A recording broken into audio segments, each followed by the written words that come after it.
Hello மக்களே, welcome to Sellur eat சேவை info channel. இங்க பாருங்க, இந்த வேலையில்லா பட்டதாரிகளுக்கான உதவித்தொகை அப்டேட் ரொம்ப முக்கியமான ஆப்பர்ச்சுனிட்டி. நாங்க உங்களுக்காக யூஸ்ஃபுல் தகவல்கள் தொடர்ந்து சொல்லிக்கொண்டே இருப்போம். நம்ம பேஜை ஃபாலோ பண்ணிட்டு பார்த்தீங்கன்னா உங்களுக்கு ரொம்ப ஹெல்ப் ஆகும்.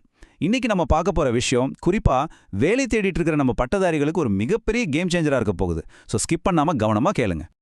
இப்போ தமிழக அரசின் புதிய அப்டேட் படி எம்ப்ளாய்மெண்ட் ரெஜிஸ்ட்ரேஷன் செய்து வைத்திருக்கவர்களுக்கு பல புதிய வாய்ப்புகள் வரப்போகுது என்று தகவல் வெளியாகிருக்கு. யோசிச்சு பாருங்க, நீங்க காலேஜ் முடிச்சதும் எம்ப்ளாய்மெண்ட் ஆஃபீஸ்ல ஒரு முறை பதிவு செஞ்சிருப்பீங்க. ஆனா அதை ஆக்டிவா வச்சிருக்கீங்களா?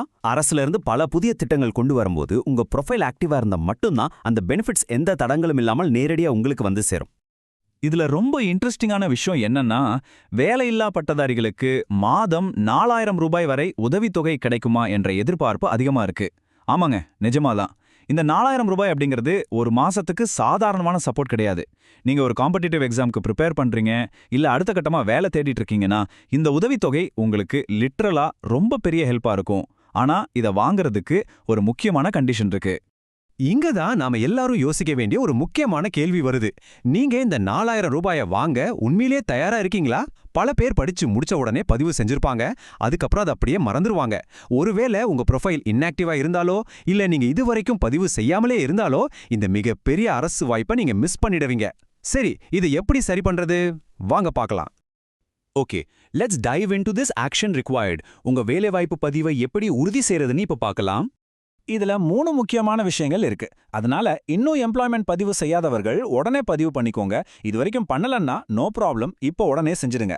ரெண்டாவது, ஏற்கனவே பதிவு செய்தவர்கள் ரினியூவல் பண்ணி ஆக்டிவா வைத்துக்கோங்க.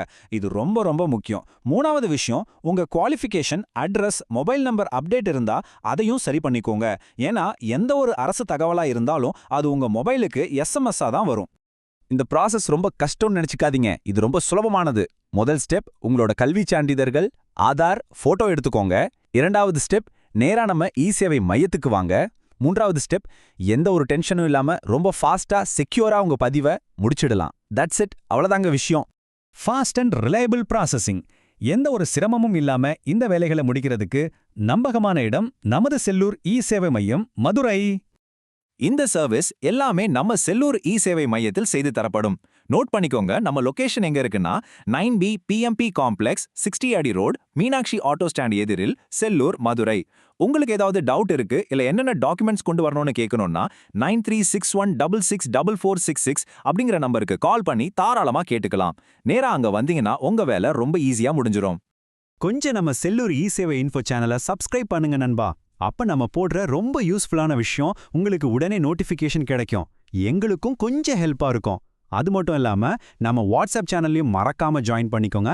அரசு வேலைவாய்ப்பு பத்தின எந்த ஒரு சின்ன அப்டேட்டும் மிஸ் ஆகாம உங்க கைக்கே வந்து சேரும். Let's move to the next part, community engagement. இன்றைய குவிக் குவிஸ்க்கு போலாம். உங்களுக்கான குவிக் குவிஸ். எம்ப்ளாய்மெண்ட் ரெஜிஸ்ட்ரேஷன் எதற்காக முக்கியம்? ஆப்ஷன் ஏ, அரசு வேலைவாய்ப்பு தகவல்களுக்கு. ஆப்ஷன் பி, ஸ்காலர்ஷிப் மற்றும் உதவித்தொகைக்கு. ஆப்ஷன் சி, 2 இருக்கும். இந்த கொஸ்டினுக்கு யாரு கரெக்டா ஆன்சர் பண்றாங்கன்னு பாப்போம். கமெண்ட்ல சொல்லுங்க. பெஸ்ட் கமெண்ட்டை பின் பண்றோம். யோசிச்சு சரியான பதில கமெண்ட் பண்ணுங்க. இந்த 4000 ரூபாய் உதவித்தொகை வாய்ப்பை தயவு செஞ்சு அலட்சியமா விட்டுறாதீங்க. உங்க நண்பர்கள், உறவினர்கள் யாருக்காவது இது யூஸ் ஆகும்னு நினைச்சீங்கன்னா கண்டிப்பா அவங்களுக்கும் இதை ஷேர் பண்ணுங்க. இந்த முழு விளக்கப்பதிவையும் பார்த்ததற்கு நன்றி.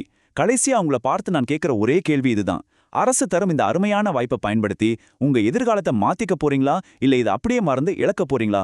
முடிவு உங்க கையில தான் இருக்கு.